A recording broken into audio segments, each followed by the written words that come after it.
Vamos a mirar el decreto 1295 de 1994. Este decreto organiza el Sistema General de Riesgos Profesionales. El que se creó en la Ley 100 de 1993 fue organizado al siguiente año por medio de este decreto Ley 1295 de 1994. El Sistema General de Riesgos Profesionales, hoy Sistema General de Riesgos Laborales, ¿qué es? Es un conjunto de entidades, ya sean de carácter público o de carácter privado. También son las normas y todos los procedimientos que tengan como objetivo prevenir, proteger y atender a los trabajadores de los efectos, ya sea de las enfermedades o de los accidentes que puedan ocurrirles como consecuencia del trabajo que desarrollan.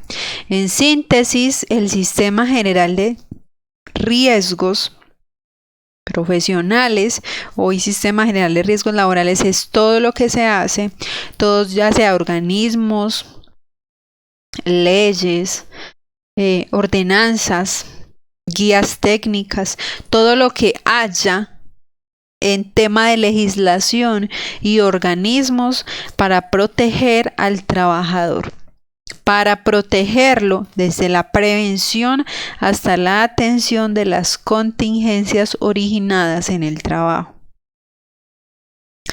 Ese Sistema General de Riesgos Profesionales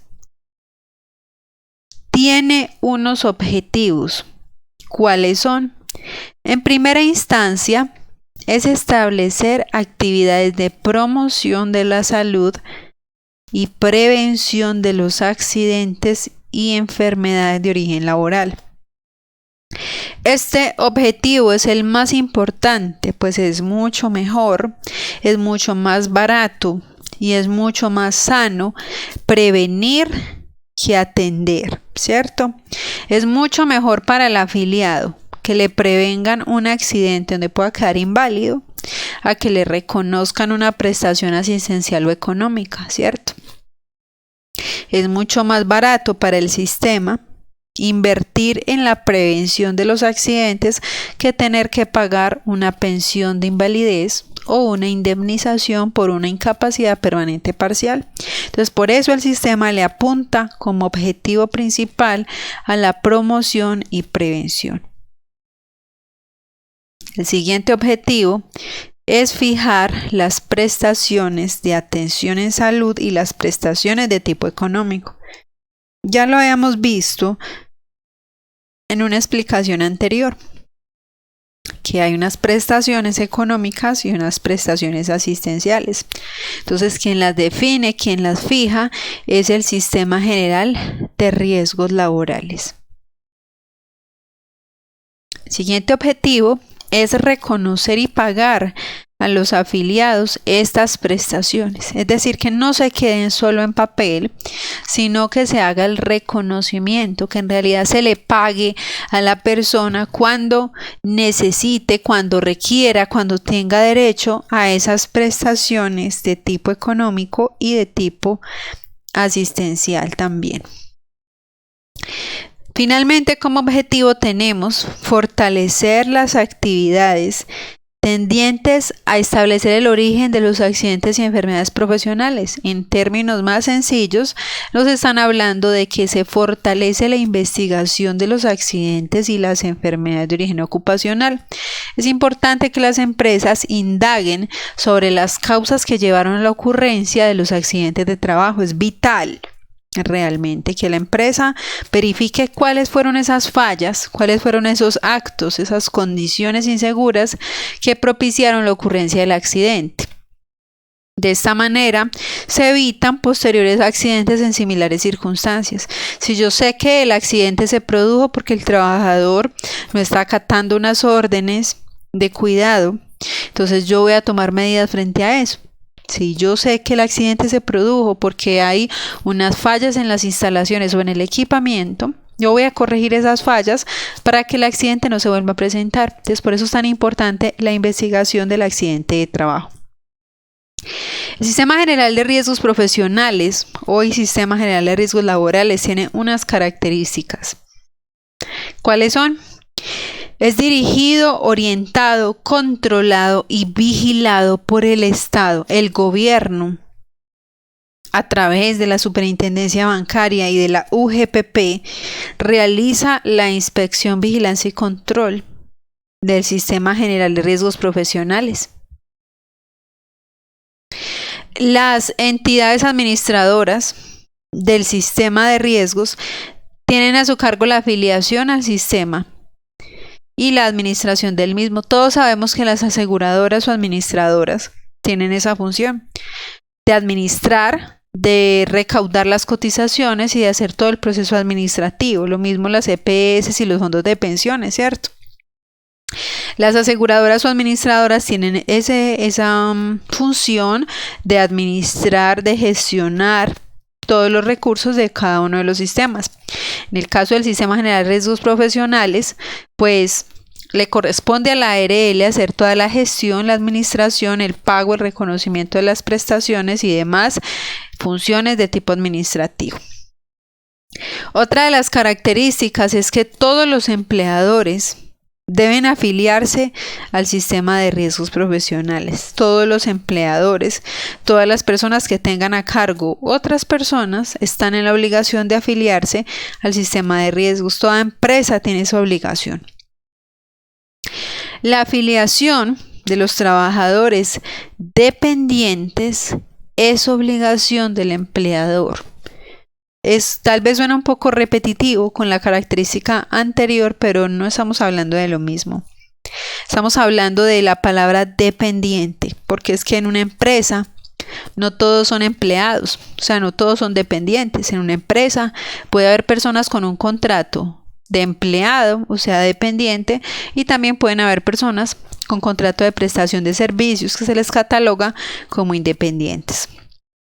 Entonces acá en esta característica tercera, dice que el empleador debe afiliar a todas las personas al sistema de riesgos. Y aquí me dice que la afiliación de todos los dependientes es responsabilidad de los empleadores. Para los independientes es un cuento distinto que ya veremos más adelante. El empleador que no afilia a sus trabajadores al sistema, además de las sanciones que hay por ley, que son bastantes, debe de pagar las prestaciones que se otorgan por las calamidades, ¿cierto?, de tipo asistencial y de tipo económico. Si una persona no afilió a su empleado al sistema de riesgos y sufrió un accidente, le toca pagarle a la IPS las atenciones médicas y también le toca reconocerle a ese empleado las prestaciones asistenciales como incapacidades o indemnizaciones. Otra característica es que los empleadores solo podrán contratar el cubrimiento de sus riesgos con una sola ARL.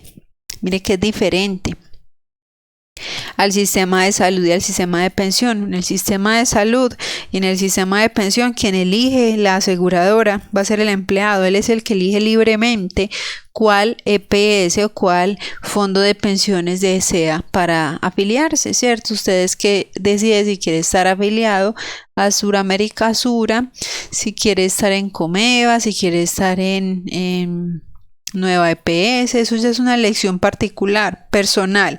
Pero en el Sistema General de Riesgos, quien hace la elección de cuál va a ser la ARL no es el empleado, es la empresa la que elige cuál va a ser esa ARL. En el Sistema General de Riesgos hay unas prestaciones económicas que ya las había mencionado yo en una explicación anterior, por eso ahora les voy a mencionar muy por encima. ¿Cuáles son? El pago de la incapacidad temporal, que corresponde al 100% del valor del día. Les decía yo, si una persona sufre una incapacidad de origen temporal, por ejemplo, se cayó en el trabajo y lo incapacitan 4 días, bueno, le van a pagar esos 4 días al valor del día, o sea, lo que normalmente él gana. Esa es la incapacidad temporal. La indemnización por incapacidad permanente parcial es un monto que le van a pagar a la persona reconociéndole una parte del cuerpo o función perdida definitivamente. El que pierde un dedo, el que pierde la visión en un ojo, en un oído, ¿cierto? Es una pérdida parcial pero definitiva de una función. Le van a pagar entonces de 2 a 24 veces el ingreso base de liquidación. La pensión de invalidez, que es un monto que se le reconoce a la persona cuando tiene una pérdida del 60% o más de su capacidad, del 50% más, perdón, de su capacidad funcional. Si pierde del 50 pero menos del 66, le van a reconocer el 60% de su ingreso. Si pierde el 66% o más, le reconocen el 75% de su ingreso. La pensión de sobrevivientes o de sobrevivencia o pensión por muerte también se le reconoce con ese nombre. Corresponde al 75% del ingreso que tenía la persona si se trata de la muerte del afiliado. Si es la muerte del pensionado, pues a la familia le van a pasar ese mismo dinero, ese mismo monto que recibía ese pensionado como pensión. O sea, la pensión ya no, al faltar el pensionado, pues se la van a dar a la familia. Y el auxilio funerario, que se los había explicado, solo como una prestación del Fondo de Pensiones del Sistema General de Pensiones, pero que también se reconoce a través del sistema de riesgos y es muy similar, es un monto que oscila entre 5 y 10 salarios mínimos legales mensuales vigentes. Las prestaciones asistenciales también se las había mencionado en una explicación anterior y hace referencia a esos medicamentos, procedimientos, exámenes de laboratorio, de imagenología, trasplantes, alto costo. Ustedes saben bastante del tema porque lo han visto en admisiones y en facturación. Ese plan de beneficios que hoy se llama Mecanismo de Protección Colectiva desde la resolución 3512 de 2019. Son las mismas que reconoce el sistema de salud colombiano. Hay unos aspectos en este decreto 1295 muy importantes que los vamos a ver bastante. Y uno de esos son la determinación de la cotización. Hay unos aspectos que determinan cuál va a ser ese monto de cotización de la persona. ¿Cuáles son? La actividad económica. ¿Qué quiere decir eso? No es lo mismo una empresa que se dedique a la venta de productos a una empresa que se dedique a la fabricación de productos. Ejemplo, yo estoy vendiendo productos químicos, pero no es lo mismo venderlos a fabricarlos. Cuando yo los estoy fabricando, puedo inhalarlos, puedo quemarme con ellos. Puedo obtener reacciones alérgicas en la piel, en las mucosas de nariz y boca, pero cuando lo estoy vendiendo, digamos que el riesgo se disminuye. No es lo mismo realizar una actividad todo el día de pie, como es el caso de los vendedores, de las impulsadoras, a realizar actividades donde yo estoy todo el día sentado, o donde tengo la libertad de sentarme o estar de pie. Es totalmente diferente. Entonces, por eso la actividad económica es determinante para saber cuál es ese porcentaje que le corresponde cotizar al empleador.